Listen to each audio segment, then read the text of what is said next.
La tazulu qadama 'abdin yaumal qiyamah hatta yus'al an arba. Kaki seorang hamba tidak akan beranjak dari sisi Allah Subhanahu wa taala sampai dia ditanya tentang umur, usia, waktu, apa yang dia lakukan selama hidup dia. Maka tertawalah pada hari ini, karena pertanyaannya bukan hari ini. Remehkanlah kejadian itu pada hari ini, karena memang kejadiannya bukan untuk hari ini.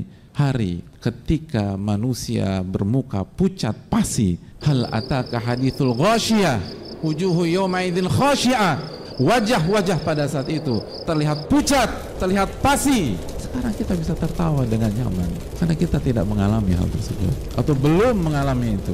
Tapi dzalikal yaumul haqq, hari itu pasti akan datang. Dan persiapkan jawaban kita ketika Allah tanya kepada kita. Kita akan berhadapan dengan Rabb tanpa penerjemah, bila turjuman, kata Nabi SAW, tanpa ada tim legal yang menolong kita dan membackup kita. Kita akan ditanya tentang hal tersebut. Apa yang Anda lakukan? Apa yang Anda lakukan di depan istri Anda, dan apa yang Anda lakukan di belakang istri Anda? Apa yang Anda lakukan di tempat-tempat hiburan? Apa yang Anda lakukan ketika Anda disuruh dinas ke luar negeri atau keluar kota? Anda kemana saja pada saat itu? Bagaimana Anda menghabiskan waktu Anda tersebut? Waktu adalah hal yang paling berharga dan sekaligus paling mengerikan.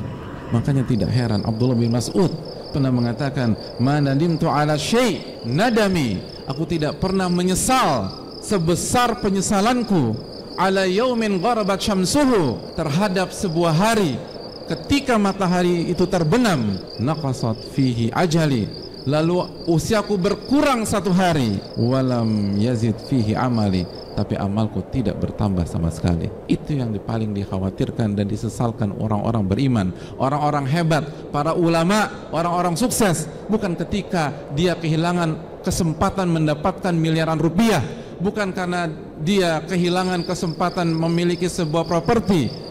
Banyak orang kehilangan kesempatan mendapatkan uang atau properti hari ini, dia akan dapat bulan depan, tapi waktu tidak. Makanya yang paling disesalkan Ibnu Mas'ud adalah apabila satu hari berlalu, matahari terbenam, dan amal kita tidak bertambah. Jika Abdullah bin Mas'ud menyesali sebuah hari di mana amalnya tidak bertambah, lalu bagaimana dengan kita?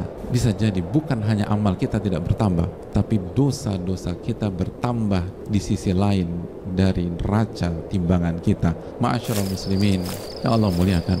Bahkan Ibnu Qayyim rahimahullahu ta'ala, beliau mengatakan, menyia-nyiakan waktu itu sejatinya lebih parah daripada kematian. Bagi mayoritas kita, musibah yang paling menakutkan adalah kematian.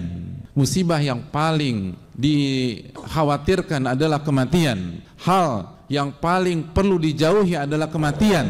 Dan itu insting kita, bahkan insting makhluk hidup seperti manusia dan hewan. Mereka akan berusaha menjauh daripada kematian sebisa mungkin dan semaksimal mungkin. Padahal kata para ulama bahwa ada musibah yang lebih parah daripada kematian, yaitu idha'atul waqt, menyia-nyiakan waktu. Kenapa demikian?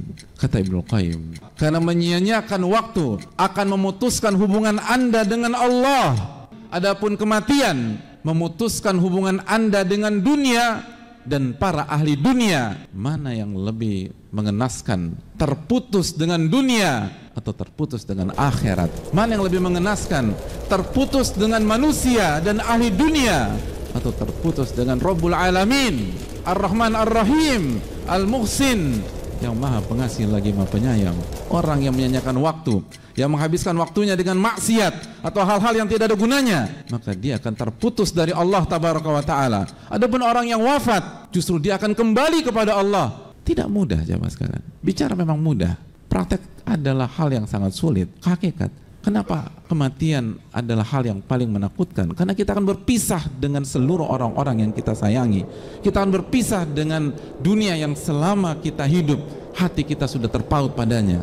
Tapi bukankah orang beriman yakin bahwa Allahu Akbar, Allah yang maha besar? Kalau dia takut kehilangan istri yang dia cintai, kalau dia takut kehilangan anak-anak yang dia sayangi, kalau dia takut kehilangan aset yang dia perjuangkan selama ini, apakah dia tidak takut kehilangan Allah Ta'ala? Sekeras itukah hati kita sehingga tidak ada perasaan khawatir terputus dengan Allah, sehingga tidak ada perasaan takut terhijab dengan Allah Subhanahu wa Ta'ala?